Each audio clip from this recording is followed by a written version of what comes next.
Hi, guys. I'm so excited you're here because if you've ever sent a proposal and got ghosted, or heard we're exploring other options, or felt like you had to lower your prices just to book, this is exactly for you. Hi, my name is Kaylin, owner of Willow and Magnolia Floral, and a wedding and event florist designer with over a decade of experience.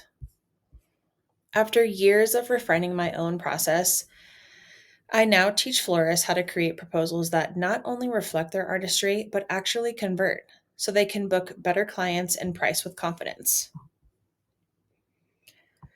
I remember the moment I realized I was getting inquiries, but I wasn't booking. I would try to wrap my head around what I was doing wrong, but I didn't know what to do.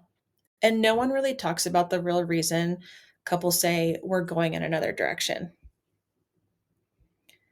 So by the end of this, you will know what needs to change and how to fix it.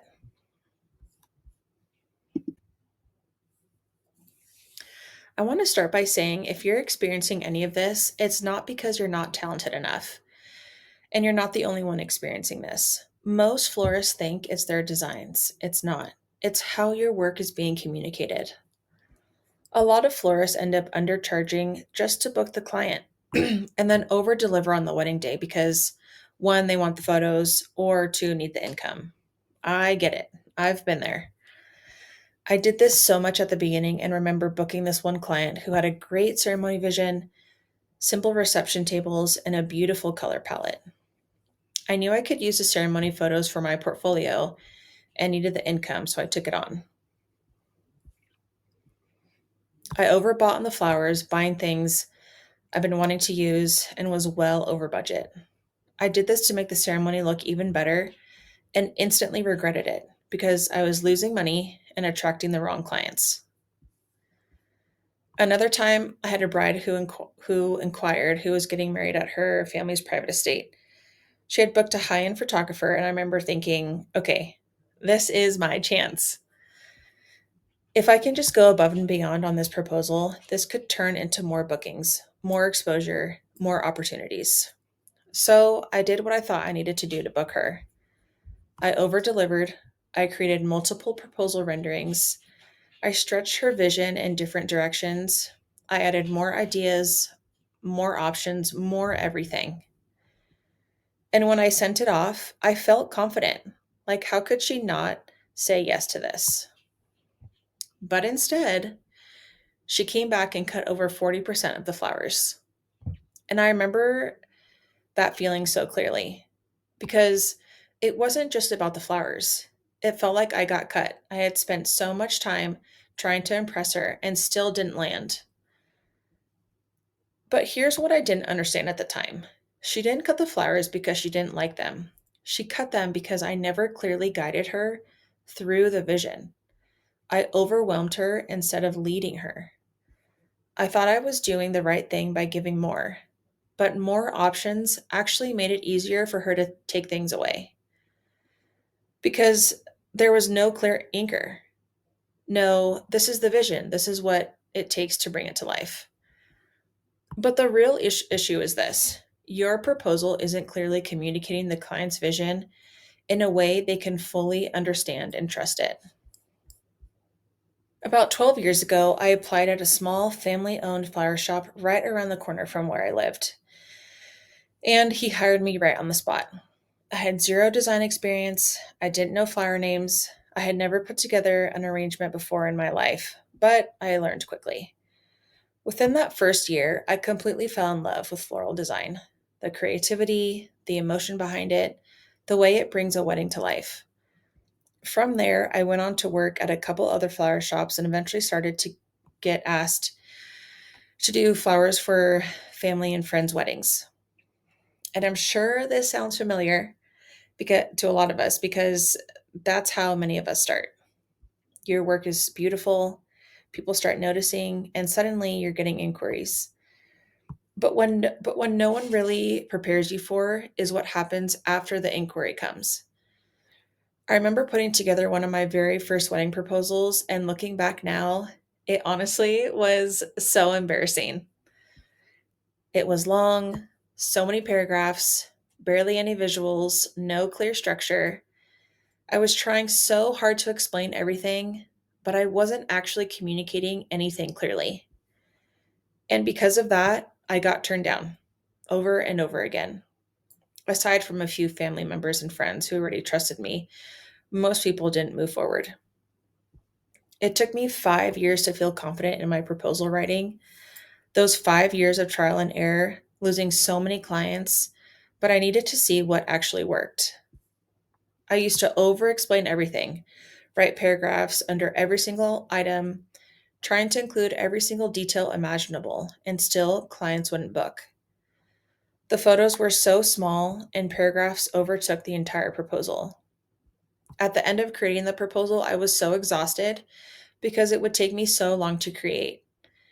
And honestly, it was frustrating because I knew I could create something beautiful for them.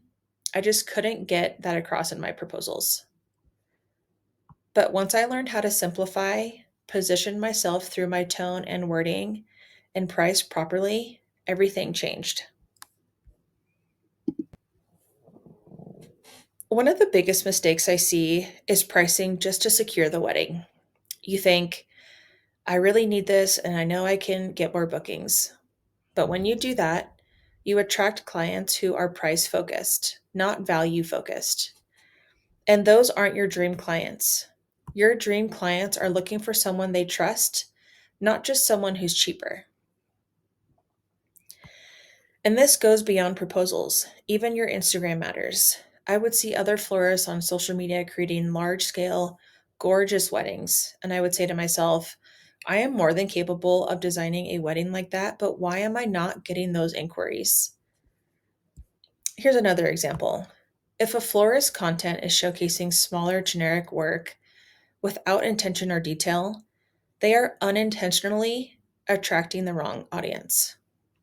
You have to speak directly to your dream clients in your designs, your content, and your proposals. Your proposal should never feel like a list of stems and quantities. And I used to do that, listing every single flower type, ratios of blooms to greenery, all of it. Clients don't need to know every single flower you're going to use. I know you might think it will help, but it's not what they want to hear. That's not what books clients. What books the client is the vision. Your proposals should feel like they can see their wedding day. The moment guests arrive at the ceremony, the feeling of walking down a full floral aisle to your soon to be husband, their first kiss under the arch, cocktail hour at sunset with your family and friends, a statement bar installation, and then walking into a reception that fully reflects their love story and ties everything together. Because if they can't emotionally connect to it, they hesitate, and hesitation kills bookings.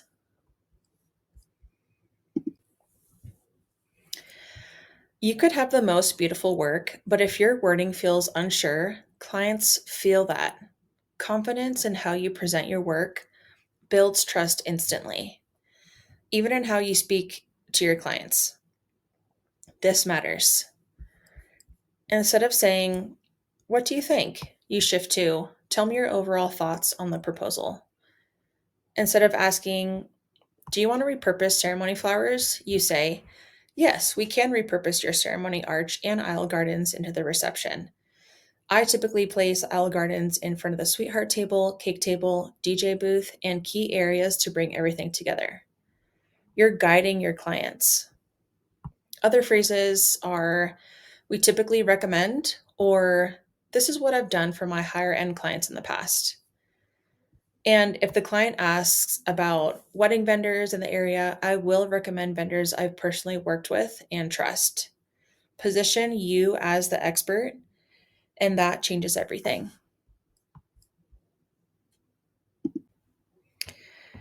This is where everything shifts. When your proposals feel clear, intentional, and elevated, clients stop questioning and start trusting. You are the professional. Your job is to educate your clients on what works, what elevates their day, and what they may not have even thought of yet. Those ideas are gold. When you bring a thoughtful suggestion and guide them through the process, you naturally build trust, and trust leads to bookings. This is exactly what I started implementing in my own business, and now I use it with every single client I book. Before, I would spend 1 to 2 full days building out a proposal and mood board, writing everything down, getting fully invested, only to hear a week later we went in another direction. And honestly, it crushed me. I didn't understand what I was doing wrong. And I realized this isn't something most florists are ever taught. We teach ourselves what we think is a good floral proposal and design it in a way we think is pleasing to the eye. Because as designers, we know what we can create and the vision we can execute, but don't accomplish that through our proposals. So I took everything I wish I had back then and put it into my wedding floral proposal guide and template. This isn't just theory, it's the exact frameworks, wording, structure, and strategies I use in my own business and that you can apply immediately.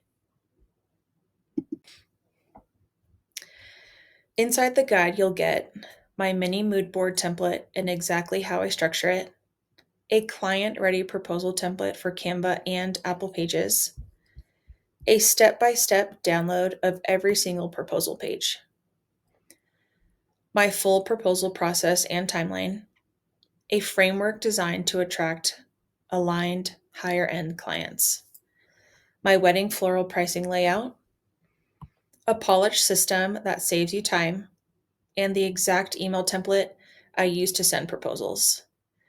This walks you through how to price confidently, write proposals that feel elevated, and handle client conversations with ease. Imagine sending a proposal and not immediately second guessing yourself, not rereading it 10 times after you hit send, not wondering if you said too much or not enough, not questioning your pricing, your design, or how you presented it.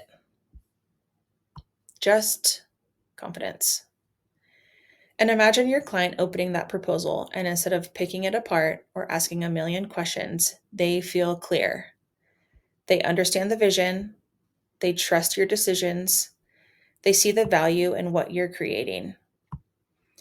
And instead of a hesitation, they're ready to move forward. That's the shift this creates. It's the difference between feeling like you have to convince someone to book and knowing your proposal already did that for you. It's the difference between clients cutting your work and clients trusting it.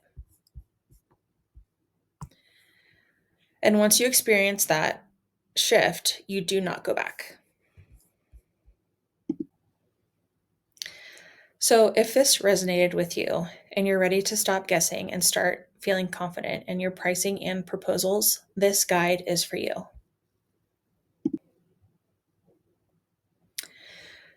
You're not behind, you're not under talented, you just weren't shown how to communicate your value yet and what you can execute on a wedding day. And once you do, everything changes. Here are some responses and feedback from our students.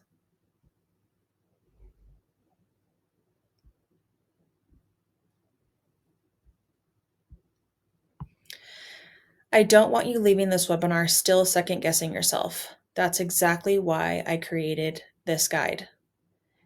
And if you've made it this far, you should be very proud of yourself because this is the first step in changing your process.